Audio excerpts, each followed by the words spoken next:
Halo semuanya, selamat datang di channel Niko Thomas. Hari ini kita akan membahas dua video yang paling viral di sosial media, dua kasus yang terjadi di Indonesia. Pada malam yang seharusnya biasa saja, sebuah tragedi terjadi.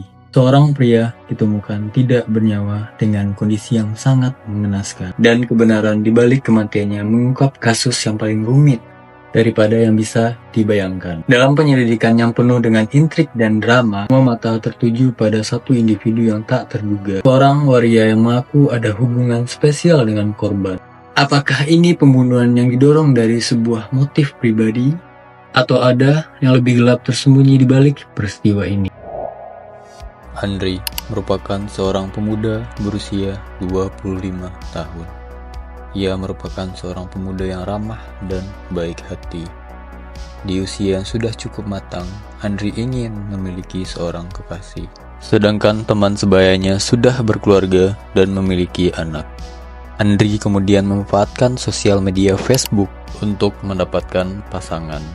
Di sisi lain, seorang pria bernama Viko yang memiliki kepribadian seperti perempuan atau lebih tepatnya waria. Viko memiliki usaha salon kecantikan di sekitar Jember. Dan pada saat itu, Viko yang memiliki username Facebook sebagai Feby aja berkenalan dengan Andri.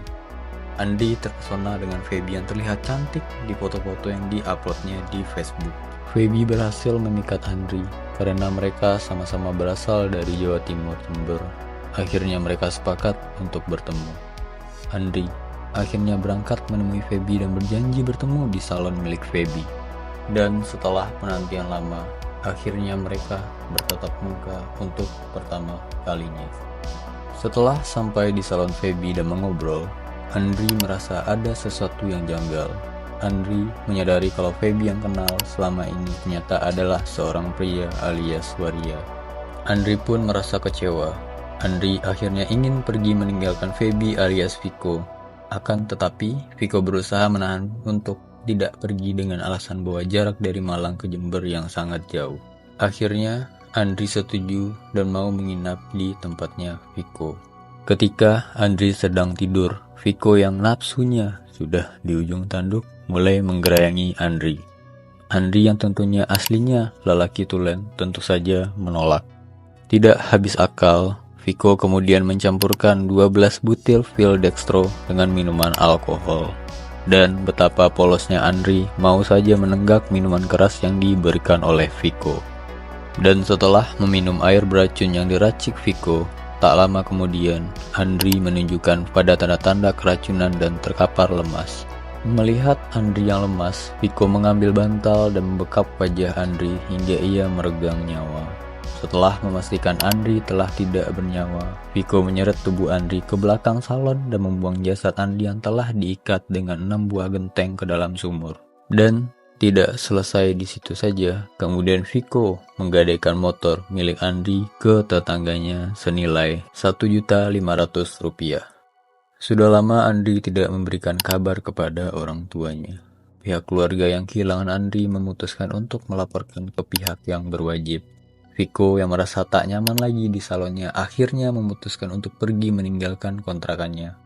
Beberapa saat setelah Viko pergi, pemilik bangunan datang untuk membersihkan kontrakan yang mana mereka bermaksud untuk menyewakan bangunan itu kembali. Sebaliknya, ia curiga saat bersih-bersih mencium bau yang menyengat dari dalam sumur.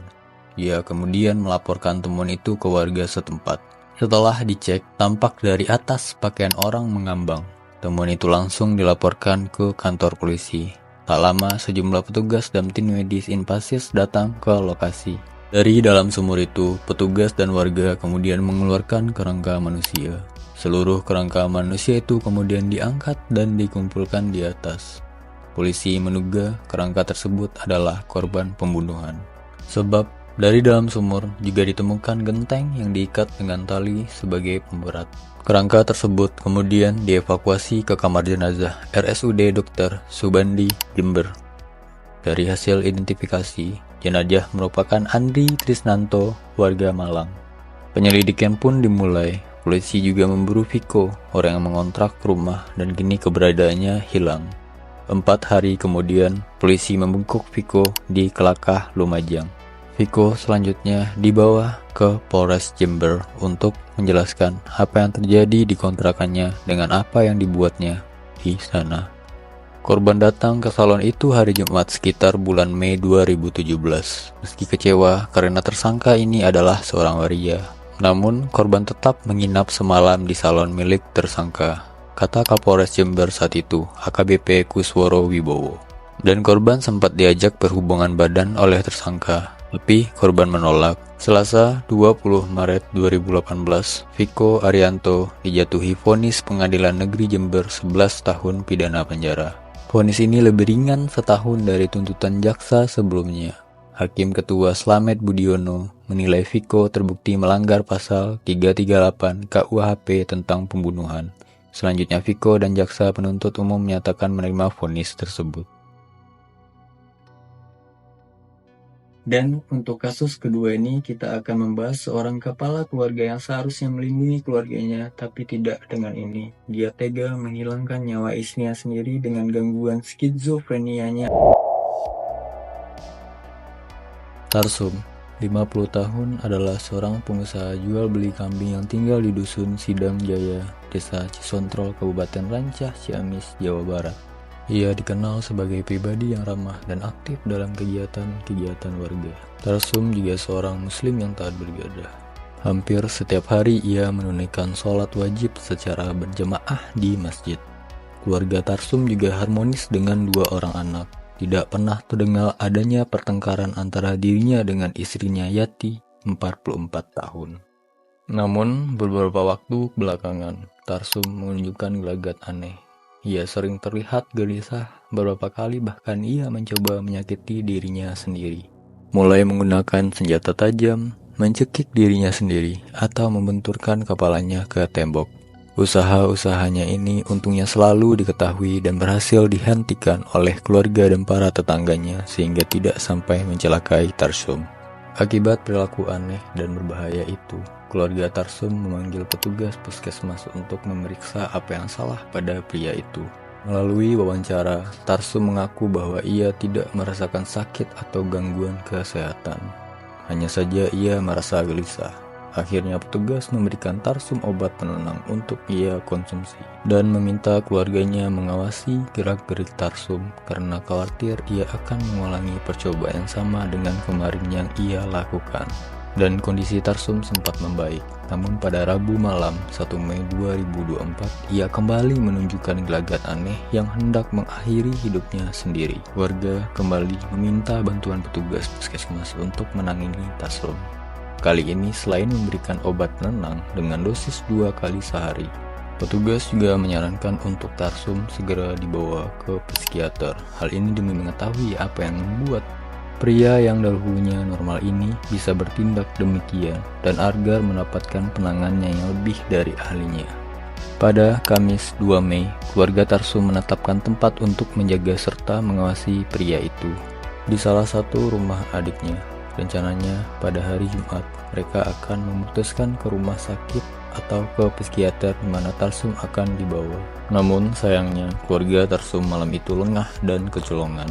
Hingga akhirnya kejadian mengerikan itu terjadi pada Jumat pagi 3 Mei 2024 dan menggegerkan satu desa. Di pagi itu, Tarsum nampak berjalan dengan sebuah baskom dan karung. Ia pergi ke rumah tetangganya dengan wajah tanpa bersalah. Ia menawarkan daging yang ada di dalam baskom itu. "Beli daging Yanti, beli," ucap Tarsum. Namun ketika tetangganya melihat isi baskom itu, mereka seketika menjerit dan ketakutan. Karena daging yang ada di dalam baskom itu adalah daging manusia, atau lebih tepatnya daging Yanti, istri Tarsum sendiri. Tarsum sudah menghilangkan nyawa istrinya sendiri dan memutilasi tubuh Yanti menjadi beberapa potong dan ditawarkan ke para tetangganya. Tarsum membagi tubuh Yanti jadi 5 bagian dan diletakkan di 3 tempat berbeda sebelum ia bawa kembali ke halaman rumah tetangganya. Entah apa maksudnya, warga tidak bisa menghentikan Tarsum karena ia saat itu juga nampak membawa senjata tajam. Warga lalu merekam Tarsum dari kejauhan dan menghubungi aparat agar segera datang ke lokasi untuk menangkap Tarsum. Ia lalu digelandang ke kantor polisi untuk dimintai keterangan. Namun melihat gelagatnya, Polisi lalu mengarahkan Tarsum untuk terlebih dahulu menjalani tes kejiwaan. Hasil observasi selama 14 hari menyatakan bahwa Tarsum terbukti mengalami depresi. Belum ada kepastian apa yang membuat Tarsum bisa mengalami gangguan mental itu. Namun, besar kemungkinan adalah masalah ekonomi.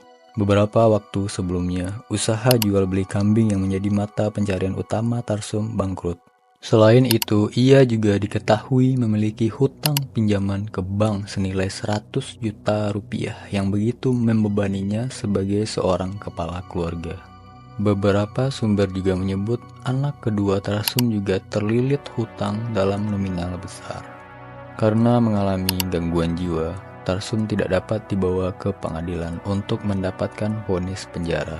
Penyelidikan kasusnya dihentikan oleh pihak kepolisian serta dialihkan ke dinas sosial. Saat saya membuat video ini, saya belum mendapatkan update yang lengkap dari kasus Tarsum sendiri. Dan Tarsum masih menjalani perawatan dan rehabilitasi di Sentra Pala Marta Sukabumi, Jawa Barat selama waktu yang belum bisa ditentukan. Aduh, nyata tuh yuk, hah? Itu nyata tuh. Yuk jam sebelah yuk. Nyata tuh. Nyata. Beneran. Itu kan jadi macet di jalannya. Gara-gara. Istighfar sih ya.